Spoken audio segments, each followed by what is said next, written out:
Stéphane Mallette, 55 ans, fume du cannabis depuis son adolescence.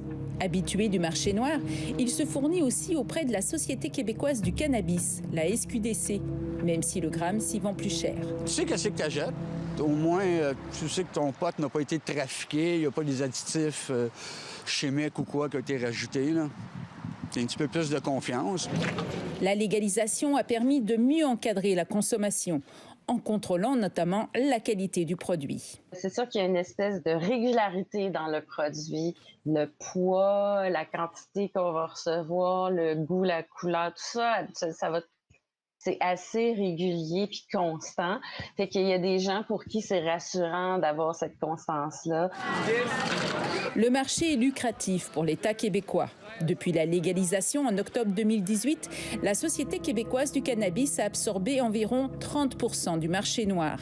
L'an dernier, la Société d'État a vendu 47 tonnes de cannabis via son site Internet et ses 41 succursales de la province.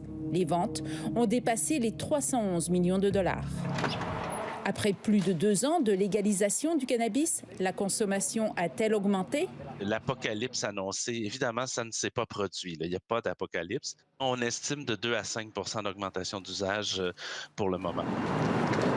L'État québécois a empoché plus de 26 millions de dollars de bénéfices, dont la totalité a été réinvestie dans des programmes de recherche sur le cannabis et des campagnes d'information et de prévention. Pour moi, et je ne suis pas le seul, c'est un très large consensus en santé publique, les avantages d'une légalisation, d'un encadrement par l'État a plus d'avantages que d'inconvénients. Quand on voit les effets pervers de la prohibition, on n'a pas le choix de se rendre à l'évidence qu'il faut faire autre chose que ce qu'on a fait depuis des décennies. Le débat sur la légalisation du cannabis est donc clos au Canada, mais celui sur la décriminalisation des autres drogues a commencé.